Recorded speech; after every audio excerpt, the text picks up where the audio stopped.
seorang perempuan petugas kesehatan haji tidak dengan mahramnya, apakah sudah gugur wajib hajinya? Ya, ini berkaitan dengan safar. Ini mencakup seluruh perkara, haji maupun selain haji, dinas maupun selain dinas. Perempuan tidak boleh safar kecuali dengan mahram. Kecuali dengan apa? Mahramnya. Kalau dia yang bertugas di kesehatan, maka harusnya dia minta diberangkatkan dengan mahramnya. Ya. Kalau tidak diberangkatkan, maka dia berikan kesempatan pada orang lain. Dia beri kesempatan kepada orang lain. Kalau diharuskan untuk berangkat, dia tidak ada hila terpaksa untuk berangkat, maka orang yang terpaksa, ya lain lagi keadaannya. Ya, sepanjang dia sudah berada di sana, ya dia niatkan saja untuk haji. Ya wallahu ta'ala.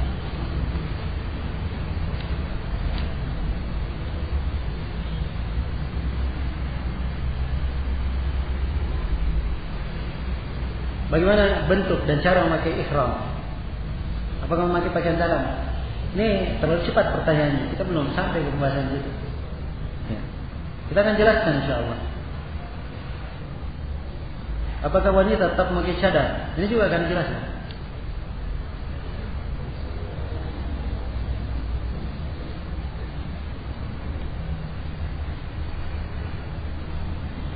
Untuk haji ifrad, kapan boleh umrah? Apakah pada bulan haji atau di luar bulan haji? Umrah itu boleh kapan saja. Dia tidak sama dengan haji. Haji itu terikat dengan masa. Makanya ada di pembahasan haji ada mawaqit zamaniyah. Kalau umrah sepanjang tahun, tiap hari pun mau umrah nggak ada masalah. Ya.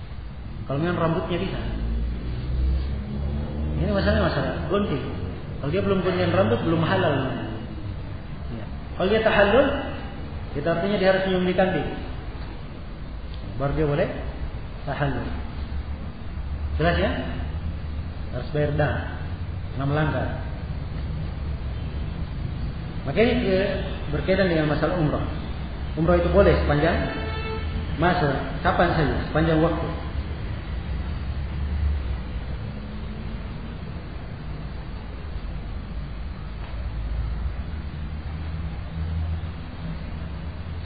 Apakah diperbolehkan berusaha memberikan pendidikan diri pada janin? Misalnya yang mendengarkan Al-Quran, dekat rahim dan lain-lain. Bagaimana caranya dia paham dikasih pendidikan janin? Nah, ini dari hal yang tidak nampak hubungan sebab akibatnya. Ya. Hal yang tidak nampak hubungan sebab akibatnya. Dan saya tidak mengetahui ada nas yang menunjukkan tentang itu. Karena itu jangan meniatkan macam-macam. Kalau dia ingin anaknya baik, jaga makanan yang masuk, makanan yang halal. Ya. Kemudian dia banyak berdoa kepada Allah, banyak melakukan ibadah. Diharapkan hal-hal ini memudahkan dia untuk meraih harapannya pada apa yang diharapkan terhadap janinnya. Ya. Kalau dia baca perutnya misalnya atau ini, itu perlu dalil ya. Sebab dia membuat bentuk pendekatan dan ini diperlukan dalil.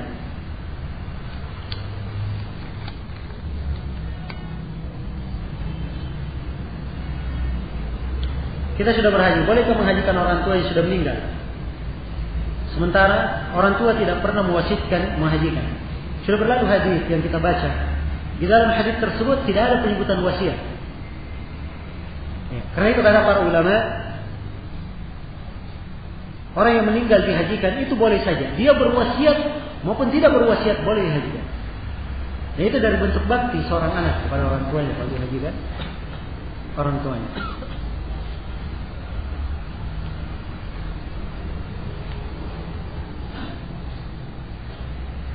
Apakah perempuan mati haji itu syahid? Disolatkan tidak? Ya.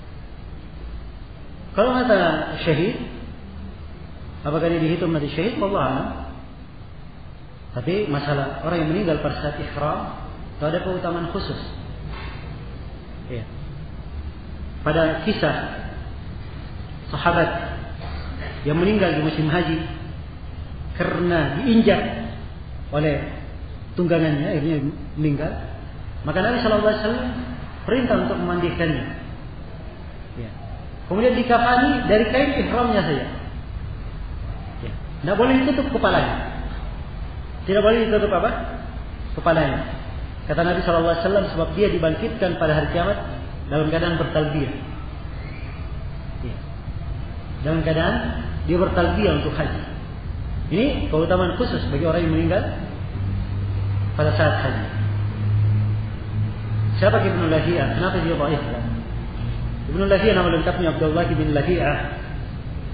Dan beliau adalah qadhi negeri Kufah. Ya. Sebentar. Abdullah bin Lahiyah. Nah, dan beliau ini dilemahkan karena bercampur hafalannya, jelek hafalannya. Karena jelek hafalannya. Ya, walaupun sebagian para ulama ada yang merinci dalam riwayatnya, namun yang kuatnya bahwa Ibn Lahiyah ini, ya, beliau lemah secara mutlak. Ya.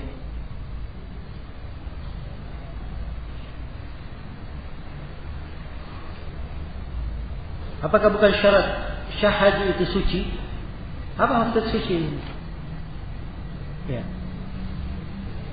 Kalau yang dimaksudkan suci bersih dari haid, jawabannya tidak. Orang yang haid dia boleh melakukan seluruh manasik haji selain dari tawaf saja. Selain dari apa? Tawaf. Ya. Sebab perempuan haid tidak boleh tawaf dalam keadaan dia haid. Ini akan datang pembahasannya.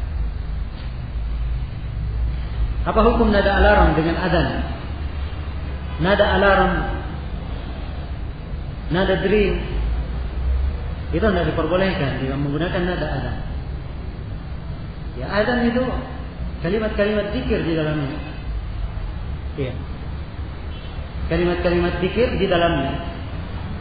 Dan kalimat-kalimat zikir ini tidak pantas untuk dijadikan sebagai tanda dering. Ya. Untuk tanda apa? Alarm. Ya, kalau nada sambungnya mungkin saja boleh. Kalau nada sambung sih bentuknya kan menunggu. Ya.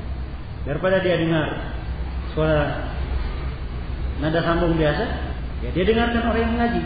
Kan begitu, sambil dia menunggu. Ini tidak ada masalah, mengisi waktu. Tapi kalau dijadikan sebagai tanda, ketika bunyi suara mengaji, oh ini ada telepon. Dia tidak perhatikan mengajinya, oh ada telepon. Al-Quran tidak dijadikan untuk hal tersebut. Itu namanya tidak menghormati, tidak mengagungkan Al-Quran. Dan ini menyelisihi firman Allah Subhanahu wa taala, "Dzalika wa may yu'azzim sya'air Allah fa innaha min taqwal qulub." Demikian bagi siapa yang mengagungkan syiar-syiar Allah, itu dari ketakwaan di dalam hati. Ya. Maka pakai nada yang lain. Ya. Nada apa saja boleh, nada drink biasa. Ya. Nada air misalnya, gelas pecah. Atau yang semisal dengan itu, enggak ada masalah. Ya.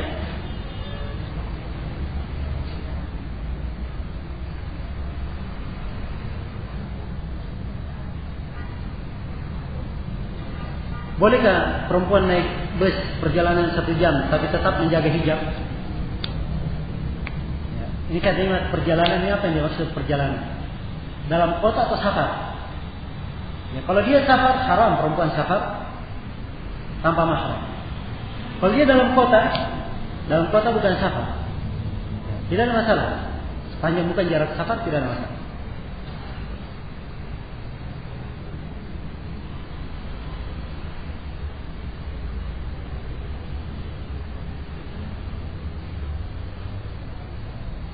Bolehkah mengqasar salat di belakang imam yang mukim? Ya. Jawabannya tidak boleh. Dia mengqasar salat di belakang imam yang mukim kalau imamnya menyempurnakan. Nah, sebab Nabi sallallahu alaihi wasallam bersabda, "Innama ju'ila al-imamu yu'tamma bih." Sungguhnya imam itu dijadikan untuk diikuti. Ya. Dan tidak ada dari hadis salaf yang menunjukkan tentang hal ini. Wallahu a'lam, saya tidak tahu dari fatwa para ulama apa ada yang memfatwakan seperti itu. Jelas hal itu tidak boleh.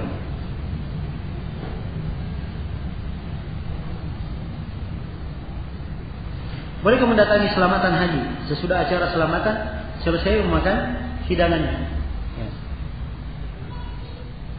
Ya. Selamatan haji banyak persepsinya orang melakukannya. Ya, sebab di masyarakat ini ya, memang identik dengan bikin acara-acara yang seperti itu. Dan ini harusnya hal yang hendaknya dihentikan. Sebab dari acara selamatan kadang miring niatnya, kadang disertai dengan acara-acara bid'ah yang lainnya, disertai dengan barazanji, disertai dengan ini dan itu. Ya. Dan ini adalah perkara yang munkar. Nah, kalau misalnya diundang, tetap hadir, ya, dan dia memandang undangan tersebut dia harus datang, dia datang, dia makan, tidak ada masalah. Nah, bukan hal yang terlarang. Ya. Tapi harusnya acara-acara seperti ini dihindari.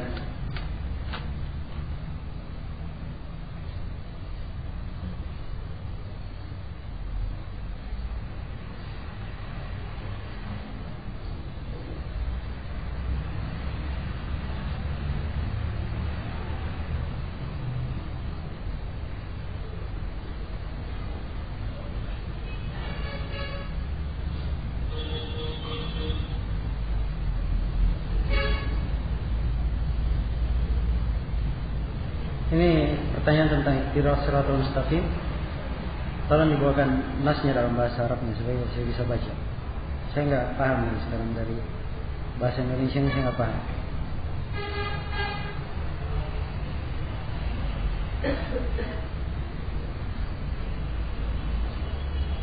Jika seorang perempuan nifas pada bulan Ramadan dan bayar fidyah belum selesai, apa boleh diganti setelah Lebaran?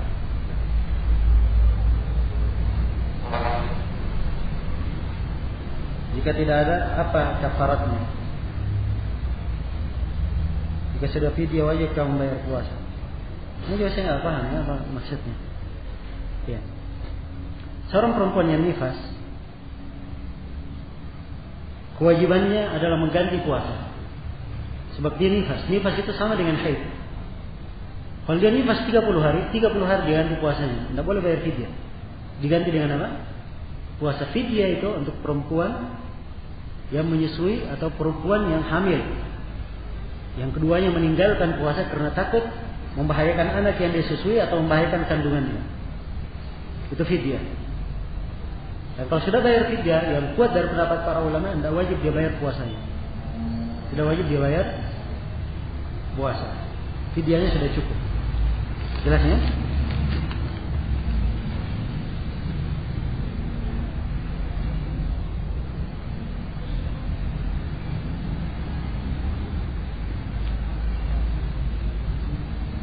Apa hukumnya bagi seorang yang belum memiliki harta yang cukup untuk biaya haji, tapi dia memiliki kendaraan atau harta lainnya yang apabila dijual cukup untuk biaya haji?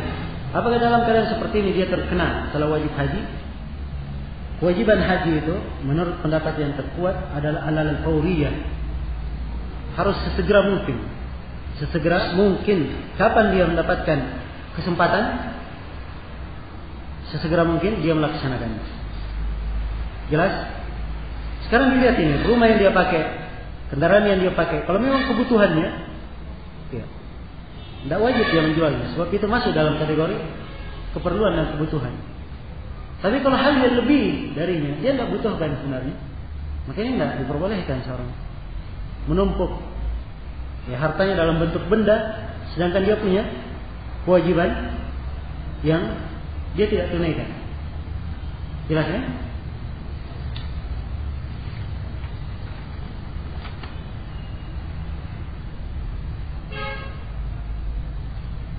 Bagaimana jika kita tidak mampu membayar dam? Ini jawabannya akan datang.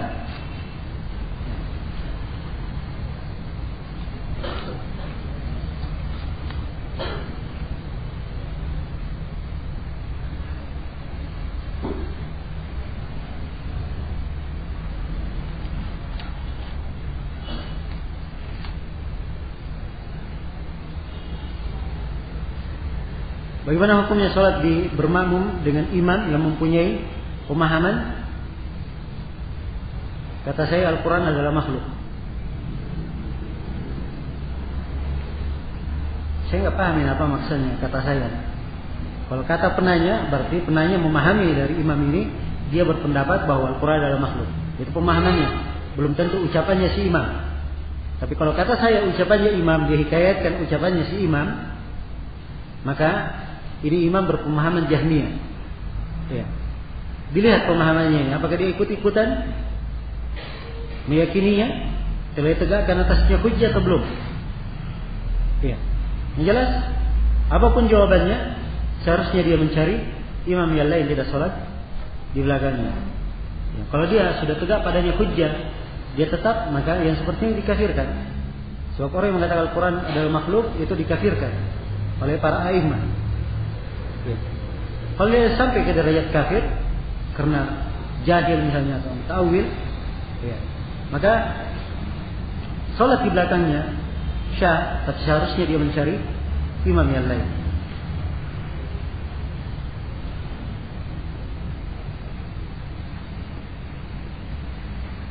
Bolehkah haji dengan niat sambil berdagang? Tidak ada masalah. Ya, haji dengan niat sambil berdagang. Ya. Maksudnya seorang itu ketika haji, dia meniatkan dirinya untuk melakukan haji.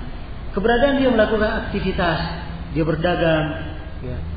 Dia berangkat sambil mau lihat-lihat barang misalnya. Dia pedagang, nggak bawa barang. Ya, tapi kalau sampai di sana dia mau lihat barang untuk dia bawa, dia dagangkan. Tidak ada masalah. Ini tidak bertentangan dengan mana haji dan tidak mengganggu ibadahnya. Jadi kalau dagangnya tidak mengganggu kelancaran ibadahnya, maka tidak ada masalah. Ya, kalau dia dagang dan melantarkan ibadahnya, ya, maka ini adalah hal yang merugikan dirinya sendiri. Apakah uang yang disetor di bank harus dizakati juga sampai setahun?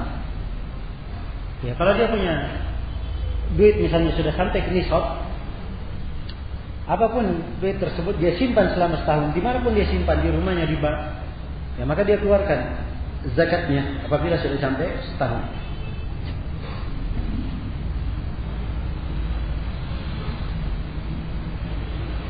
Orang tua saya haji mendapatkan hadiah dari bank, apa hukumnya? Kalau dia sudah haji, ya sudah hajinya sudah selesai. Ya, hajinya sudah selesai. Nah, insya Allah hajinya syah. Dan dosa ditanggung oleh bank kalau memang ada hal yang tidak baik padanya. Sebab ini hasil yang ada dari bank itu ada yang halal dan ada yang haram. Mereka praktek riba, tapi seluruh praktek baik isinya adalah haram. Ya, bayar transfer, jasa ini dan jasa itu adalah hal yang sifatnya halal, pemungutan jasa. Ya, ada yang halal dan ada yang haram. Jelas kalau muamalah dengan riba itu adalah hal yang bank, apalagi dia bank konvensional, ya pasti terkait dengannya.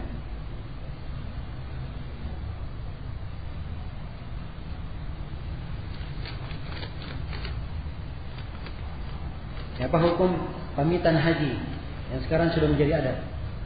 Apa maksudnya pamitan haji? Ya. Beda dengan acara itu lagi tadi. Ya. Kalau seperti acara itu pamitan namanya acara itu. Itu tadi kita sudah terangkan. Tapi kalau pamitan, ya, dia mau haji dia datangi setiap orang pamitan misalnya haji. Ya. Ini hal yang tidak disyariatkan, memberatkan. Kalau misalnya dia keliling tetangganya, ya, karena sebuah etika dan adab yang baik, ya, di tengah warga biasanya begitu, ya, itu tidak ada masalah. Ya, babnya adalah bab etika kebiasaan. Sebagaimana dia safar misalnya untuk haji atau safar untuk melakukan studi atau safar untuk melakukan pekerjaan, dia kadang pamit dengan tetangganya, ya, kebiasaannya tidak ada masalah. Ya, tapi kalau dia kaitan karena haji pamit, ya, maka ini tidak ada tuntunan khusus. Nah, Ustaz sekarang nipat bentuknya bagaimana? Ya bentuknya bagaimana? Ya nipat. Ya namanya tanah tidak pernah berubah. Ya. Cuma kalau tanya bagaimana bangunan di atasnya, ya, bagaimana bangunan di atasnya? Ya, ini bisa tahu sekarang informasi sudah berkembang. Ya. Sisa klik sana sini sudah dapat gambar-gambarnya. Ya, tidak perlu digambarkan. Yang jelas setiap nipat itu sekarang dibangun oleh pemerintah pasti ada masjidnya. Dan pasti ada WC yang sangat banyak, terpisah antara laki-laki dan perempuan. Ya. Boleh mandi ihram di situ. Sekitar mikot itu lengkap. Seluruh penjual ada yang berkaitan dengan ihram lengkap menjualnya. Ya, mau pakaian ihram ada, sabuk untuk orang ihram ada, sendal, jepit ada, ya, sabun tanpa minyak wangi ada, sampo tanpa minyak wangi ada, semuanya ada. Ya, ini dari kemudahan, ya, yang alhamdulillah Allah mudahkan di masa ini.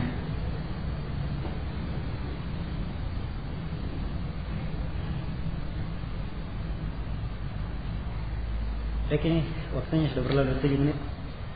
Insyaallah taala kita sambung nanti setelah salat maghrib.